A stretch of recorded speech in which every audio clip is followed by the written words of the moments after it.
Hi, everyone, and welcome to Legal Management Talk, where we're covering every angle of legal management. And I'm your host, Justin Eskenazi, and I'm very pleased that our guest today is Ann Thomas. She is the Chief Diversity and Inclusion Officer at Stinson LLP. And today we're going to be talking about DEIA programs and initiatives and kind of where those stand here in late 2024 and what she's been seeing in terms of trends and what's really working in the legal industry now. So first of all, thanks for being here, Anne. Great to have you. Thanks so much, Justin. I'm so excited to be here. Yeah. So let's start off with kind of where we're at in this moment in time in terms of DEIA, because I feel like, especially given the political climate where DEI is being kind of used in a very derogatory way, and I know there's a lot of other factors that go into it. So, what are you seeing in terms of where DEIA is at today? Yeah, so it's a very interesting point in time. Right now, it is, as you said, it's under attack in general. I think that diversity, equity, inclusion, and accessibility programs are being bastardized to some extent. We see a very concerted effort to try and undermine what it's actually about, trying to make it a story of taking away or not, or awarding things to people that don't deserve it or not based on merit, as opposed to what it really is about, which is finding an opportunity for people from different backgrounds, different walks of life to not only have access to enter into the profession, but also succeed at it, to elevate and not have systemic or societal barriers get in the way. So, but one thing I just want to kind of point out for everybody that's listening is this is not unusual. If you look at the history of all social justice movements, there's always an ebb and a flow. There's always two steps forward and then a little bit of backlash that it feels difficult in the moment. And so I understand why those who are proponents of diversity, equity, and inclusion and accessibility programs feel attacked. But if you look at the history and the context of these movements, this is just the natural part of how things evolve and progress. So I'm personally not too worried about the long-term impact or the future. I see this in the context of everything. If you look at, just as an example, with the abolitionist movement of slavery, after that, that was two steps forward, let's say. And then the Jim Crow laws came in as one step backwards. And right. Then we got into the civil rights movement. And so that, ultimately we are in a better place today with respect to those types of issues than we were during slavery, etc. And so similarly, I think we will ultimately see advancement and positive change, even though this particular moment might feel difficult. Yeah. And specifically to this particular moment, as of when we're taping this, the big news this week is that Harley Davidson decided to completely drop its DEIA programs.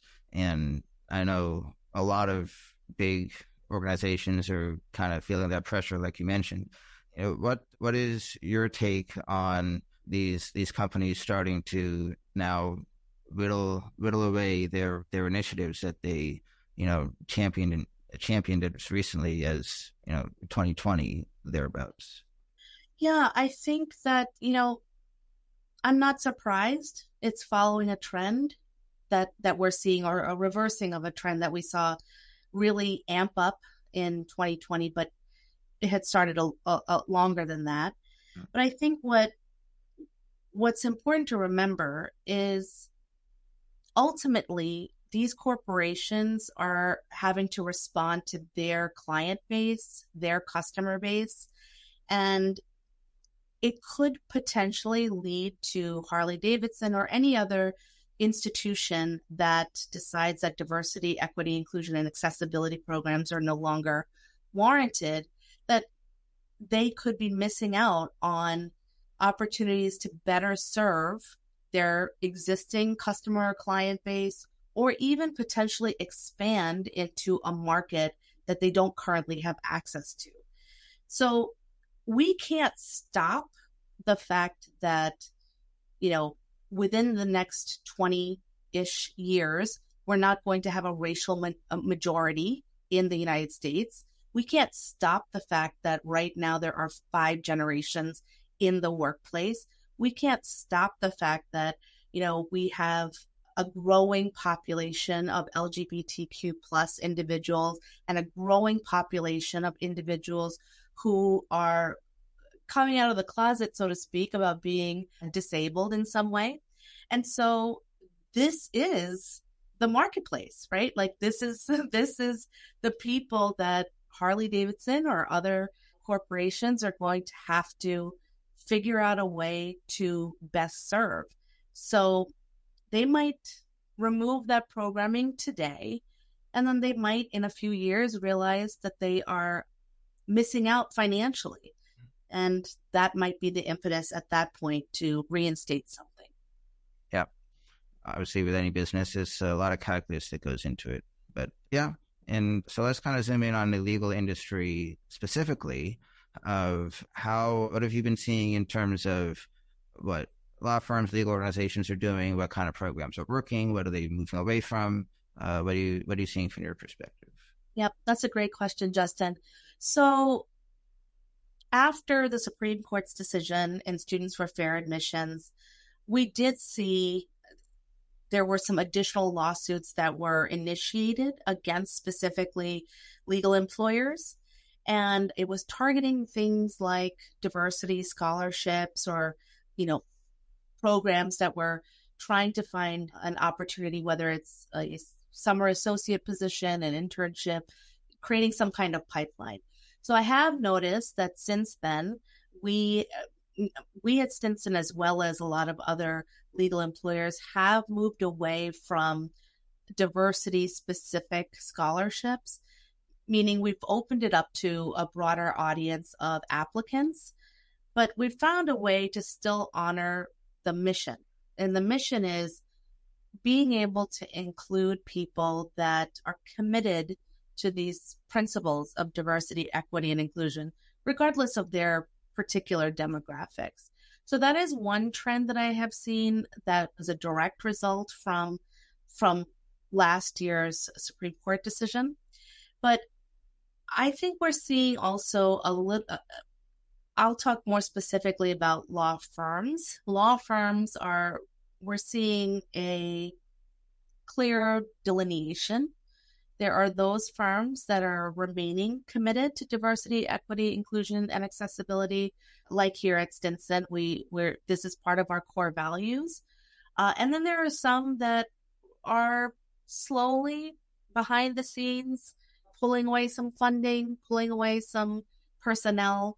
And so you will eventually see that their programming in this area will become lackluster. So again, I see this as a moment in time. I really think that we are, given the evolution of humanity and our industry and our client needs, that we have to ultimately continue to be responsive. And I'm not seeing our clients necessarily let up.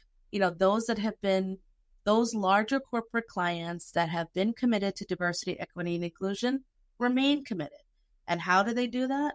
They're asking us to report on who is on their team and providing some demographic information. And I think it's mainly because they see the value in not having, so to speak, blind spots, where they're missing a perspective because the team is so homogenous as opposed to diversified. Yeah. I was going to ask about the clients because, I'm sure this will go into, like I said, any calculus of what a firm decides to do. But do firms, if they begin to start rolling back programs or change up anything, do they risk losing clients that really are looking for the most out of their most DEIA focus out of their firms? Recently we actually met with one of our clients, and they were pleased to see that we were remaining committed to our diversity, equity, inclusion, and accessibility, programs and goals. So in that conversation, they did indicate that it remains a strong commitment for them, and that they want that alignment with the council that represents them as well. That they want alignment with those individuals that represent them, because it matters to that clients, the people that they have to be responsible to, their customers, their clients, etc. And so I think, yes, you will see that there are some clients that care about this issue so much that they will continue to press forward and to evaluate law firms based on their commitment. And then there's going to be other clients. Let's say, Harley Davidson's probably a client of some large law firm. So there's going to be other clients that this is not a priority anymore, and so it won't matter. So it kind of depends on the general client base of the firm, the percentage of income, and like the power that client holds based on how much work that they give. So there's a lot of different factors. But we're still seeing, for example, on RFPs and surveys that we have to respond to by clients, questions related to diversity, equity, inclusion, and accessibility. So if they're asking the question, they're at least tracking it to some extent. So I know that was a little bit of a long-winded, very lawyer-like answer, in that it depends, but it depends on the client base, truly. Yeah.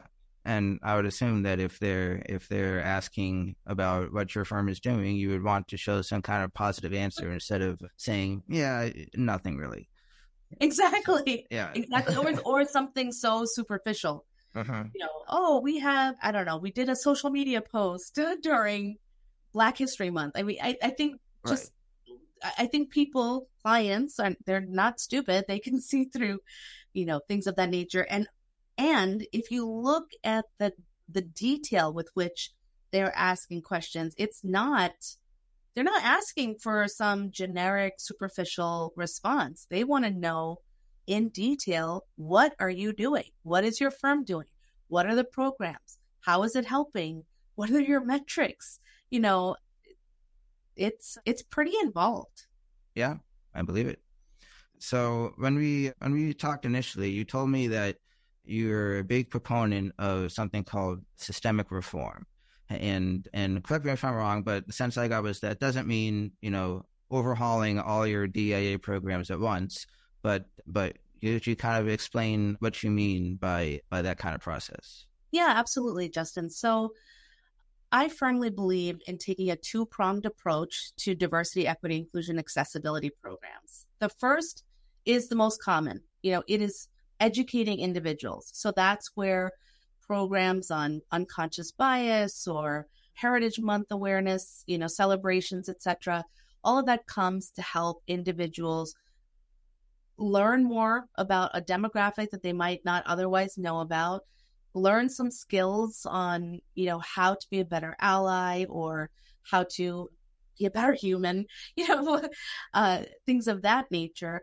But I know enough about the human brain and the practice of law, the demands of this practice, that we cannot solely rely on people's self-monitoring and goodwill alone to try and create the changes that we need, because so much of stereotypes, negative messages, they've just been permeating our society for so long that it's just kind of embedded in the ether.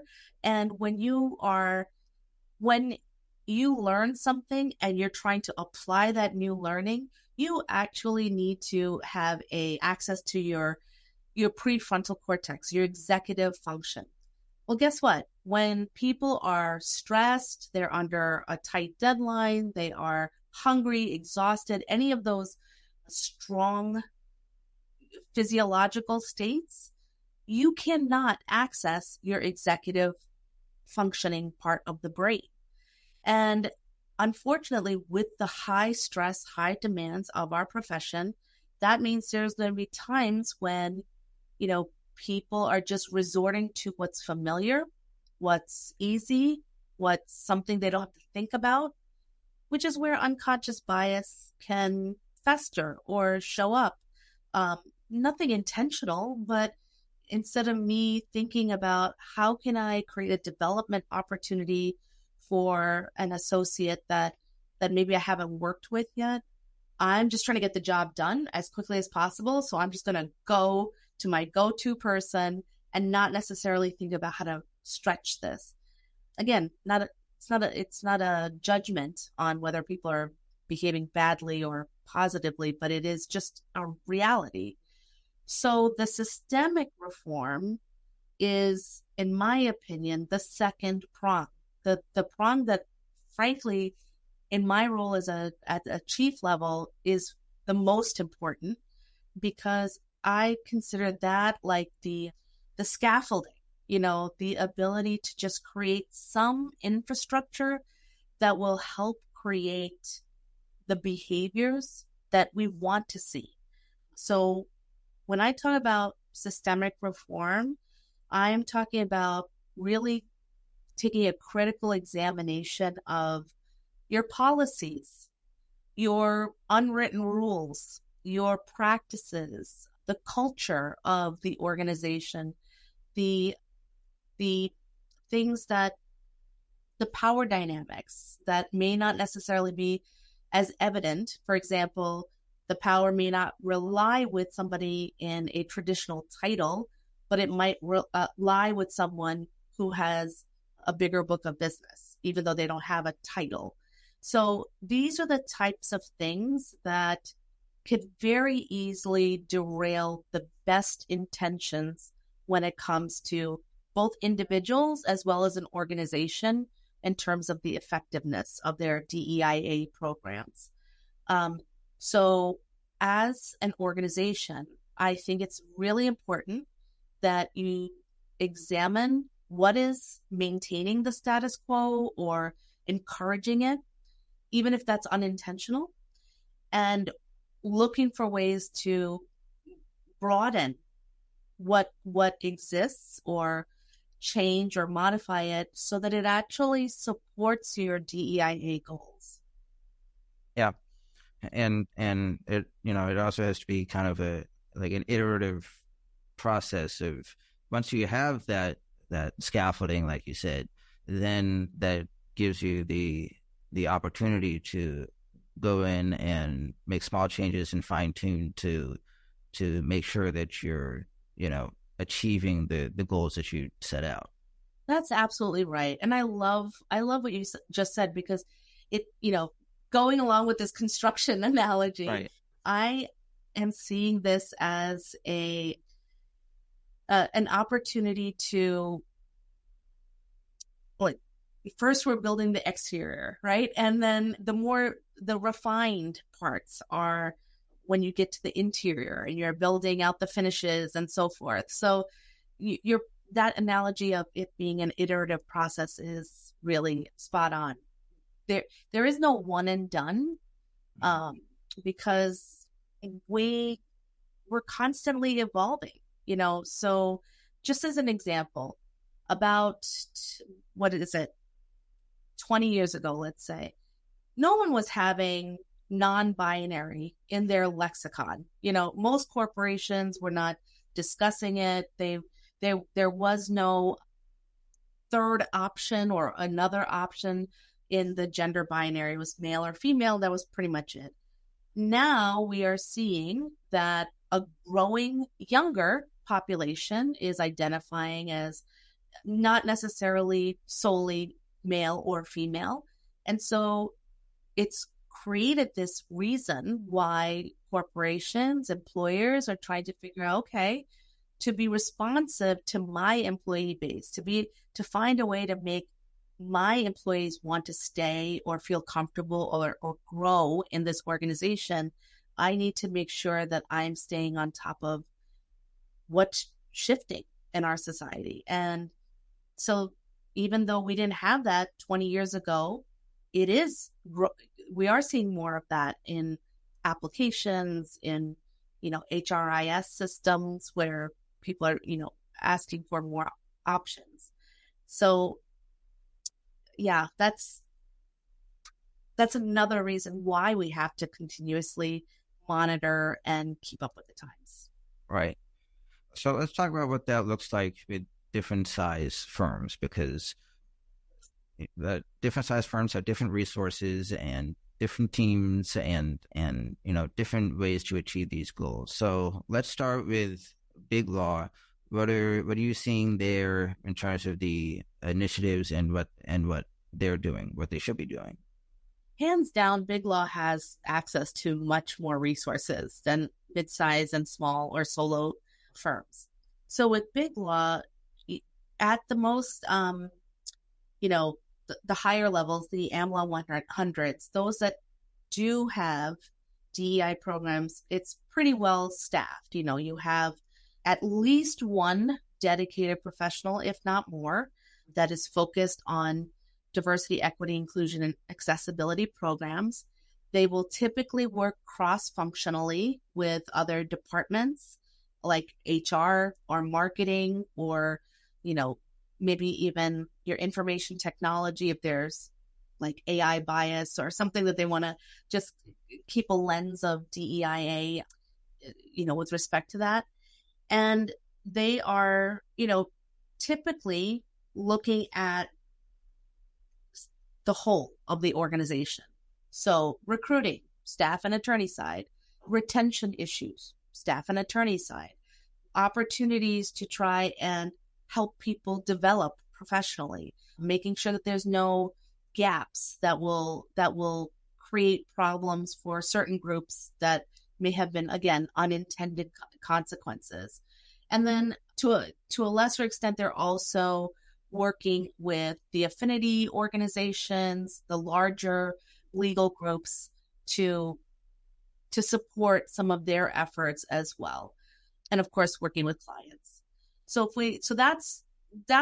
That's the most robust, right? It's the most robust. It's the most customizable to an individual organization because you have greater opportunity. And even within the AmLaw 100, there's a variety.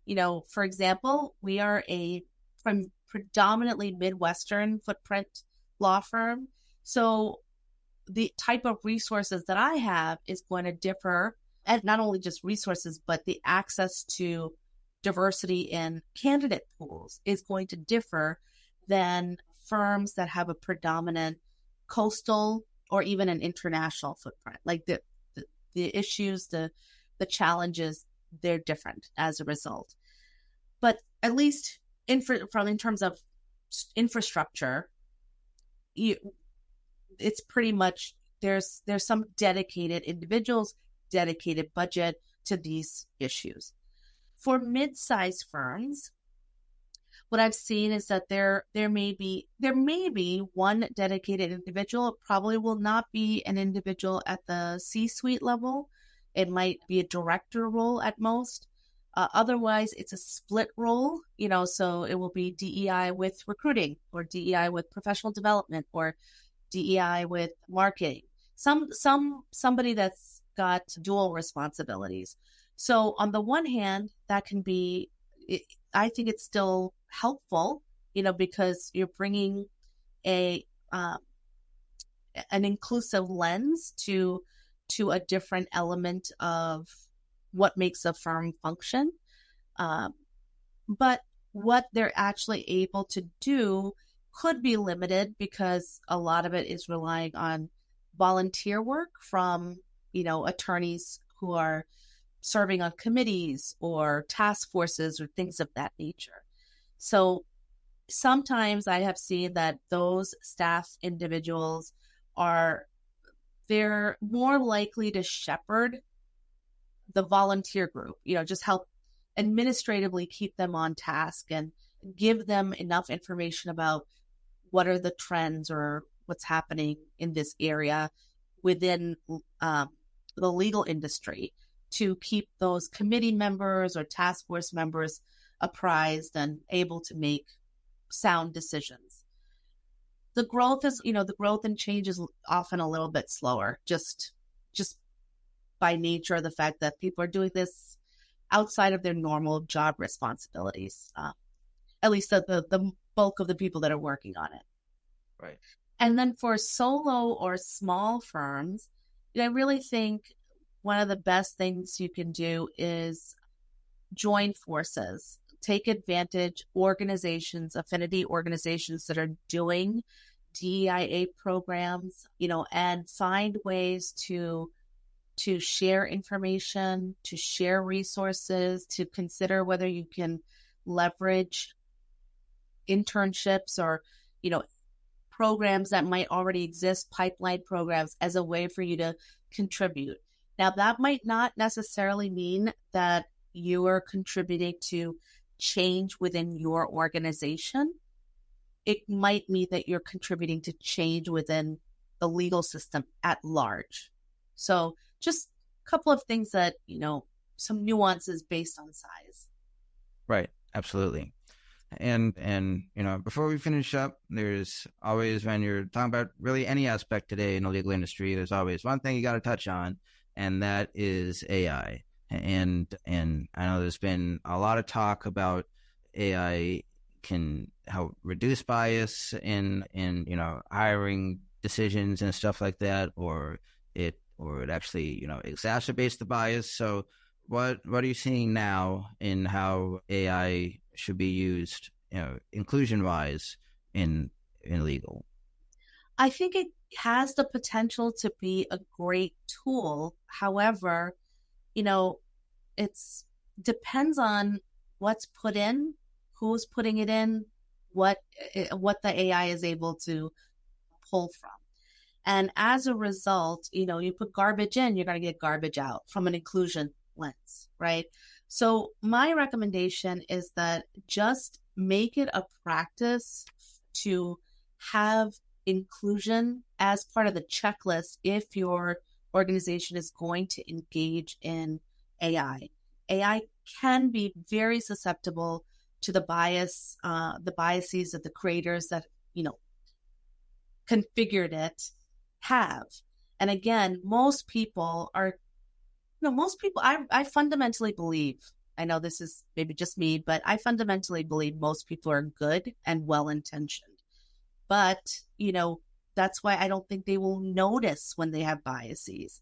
And so this is why you need some kind of expert, or even there are consulting services that can just sort of vet to make sure that the platform or the program that's being used is inclusive. It's not having some leaky bias, Right. that's impacting.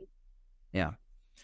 All right. Well, I really appreciate you giving us this snapshot in time of DEIA, what's working, what's not, and where it's headed. So thanks again so much for being here.